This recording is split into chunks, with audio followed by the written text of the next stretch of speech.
Tume ya uchaguzi nchini Tanzania imeweza kuwatumia wananchi meseji kwenye inbox zao za kuwataka kutuma maoni ama ushahidi wa visa vilivyoweza kufanyika siku na baada ya uchaguzi ulioweza kufanyika nchini Tanzania. Msikilizaji, ushahidi huo unaweza kutumika katika mahakama ya ICC dhidi ya serikali, dhidi ya Samia Suluhu na viongozi walioweza kuyaendesha mauaji yaliweza kufanyika nchini Tanzania siku ya tarehe 29 na siku kadhaa zilizoweza kufuatilia. Sasa tume ya uchaguzi nchini Tanzania imeweza kuwaandikia wananchi na kuweza kuwataka kwamba waweze kutuma taarifa ama waweze kutoa maoni ama waweze kutoa ushahidi kwamba walishuhudia kilichoweza kufanyika siku hiyo ya uchaguzi na siku kadhaa ambazo ziliweza kufuata.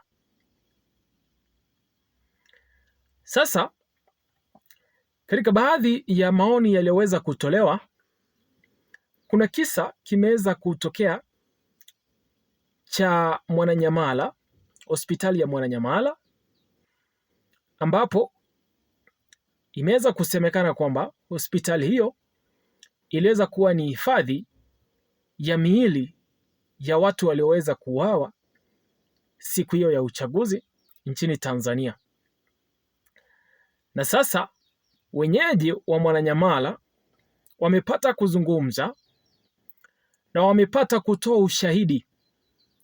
Wameweza kutoa taarifa kwa tume na kueleza wazi yale ambayo yaliweza kufanyika siku hiyo ya uchaguzi na siku zilizoweza kufuatilia ambazo wananchi waliweza kushiriki katika maandamano ya amani. Msikilizaji, wananchi wa Mwananyamala wameweza kuachia maoni yao, na kuna meseji moja ambayo nimeweza kuipata hapa ambayo imeweza kuzungumza wazi kilichoweza kufanyika siku hiyo. Msikilizaji, naomba nikusomee meseji hii ili uweze kuelewa kwamba ni kipi ninachoweza kuzungumzia. Mimi ni mkazi wa Mwananyamala. Inayosemwa watu walizikwa kwenye makaburi ya karibu na hospitali ya Mwananyamala ni ukweli. Pata msikilizaji, ati mimi ni mkazi wa Mwananyamala. Inayosemwa watu walizikwa kwenye makaburi ya karibu na hospitali ya Mwananyamala. Jambo hilo ni kweli. Kwa hivyo sio jambo la uzushi kwamba kuna watu walihifadhiwa na kuzikwa katika hospitali ya Mwananyamala. Meseji hii imeweza kuconfirm kwamba ama kudhibitisha kwamba ni kweli kuna mauaji yalifanyika na kuna miili iliyoweza kuzikwa katika hospitali ya Mwananyamala. Ameendelesha meseji yake na akasema hivi: sisi tunaoishi mitaa ya karibu tulipata shida mno ya harufu.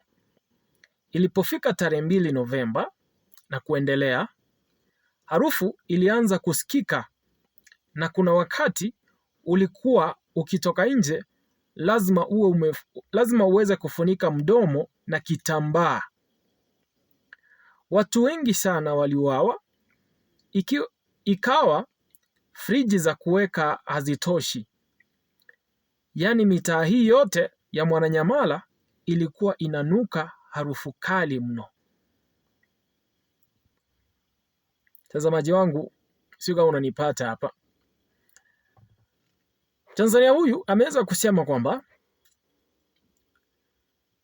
wanaoishi katika mitaa ya Mwananyamala karibu na hospitali hiyo kuanzia siku ya tarehe 2 Novemba waliweza kushuhudia harufu kali mno iliyoweza kutokea maeneo ambayo yanapakana na hospitali hiyo.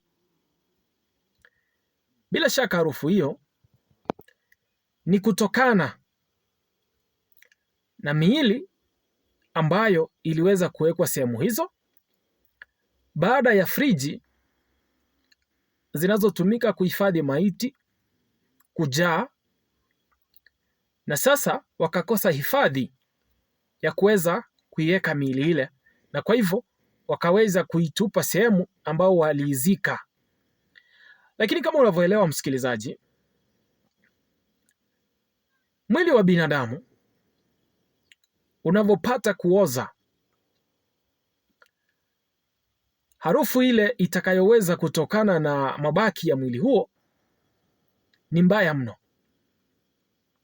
Na sasa mkaaji huyu wa Mwananyamala ameweza kudhibitisha kwamba waliweza kupambana na harufu kali kuanzia tarehe ya Novemba tarehe 2 inaelekea hiyo wiki.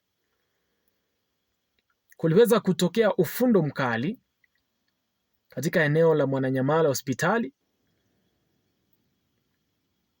na wananchi ama wakaji wa maeneo yale walilazimika kutoka na vitambaa kufunika midomo ili kuepuka ile harufu iliyoweza kutoka pale kutokana na miili iliyoweza kuwekwa sehemu ile. Sasa msikilizaji, tume imeweza kuwasihi Watanzania kuweza kutoa ripoti na kutoa ushahidi wa masuala yaliyoweza kutendeka. Itakumbuka kwamba mahakama ya ICC ina haja sana na kupata taarifa hizi za matukio yaliyoweza kutendeka siku ya uchaguzi nchini Tanzania ili kumshtaki na kumzuia Samia Suluhu kutoka kwa uongozi nchini Tanzania. Endapo Watanzania waliweza kushuhudia vitendo kama hivi, wataweza kuachia taarifa hizo kwa polisi ama kwa tume kunradhi, na tume ikaweza kutumia ushahidi huo ifaavyo. Samia Suluhu na serikali yake wanaweza kutupiliwa mbali kutoka serikalini, kwa sababu taarifa kama hizi zilizoweza kutoka leo kwamba wakaaji wa Mwananyamala waliweza kushuhudia harufu kali iliyoweza kutokana na miili iliyoweza kuzikwa mahali pale, na hili limeanza Novemba 2. Itakumbukwa kwamba uchaguzi ulikuwa tarehe 29 na siku zilizoweza kufuata Watanzania wakaweza kujitokeza katika kushiriki katika maandamano makali ambayo yalisababisha wachache kuuawa, ambayo idadi kamili haijawahi kutolewa, lakini wapo jamaa wengi tu ambao wamekosa jamaa zao nyumbani, hawajawahi kujua walikwenda wapi. Lakini pia serikali inasisitiza kwamba watu hawakuuawa. Msikilizaji, jambo hili linaweza kuibatilisha serikali ya Samia Suluhu, linaweza kufanya Watanzania wakaweza kurudi katika uchaguzi na kuteua viongozi katika hali iliyo wazi mno sasa, ikiwa maoni yataweza kupatikana yatakayoweza kuipindua serikali ya Samia Suluhu. Msikilizaji wangu, zidi kuachia maoni yako kwenye comment section, lakini zidi kujiunga nasi kila siku ili tuendelee kufahamishana, tuendelee kutaarifiana na kuhakikisha kwamba tunazidi kuelimishana na masuala ambayo yanatuhusu na tunapata kuelewa kwamba mustakabali wa siasa katika nchi zetu unakuwa ni upi. Piga subscription, lakini pia share kanda zetu ili kuhakikisha kwamba familia inazidi kuwa kubwa zaidi.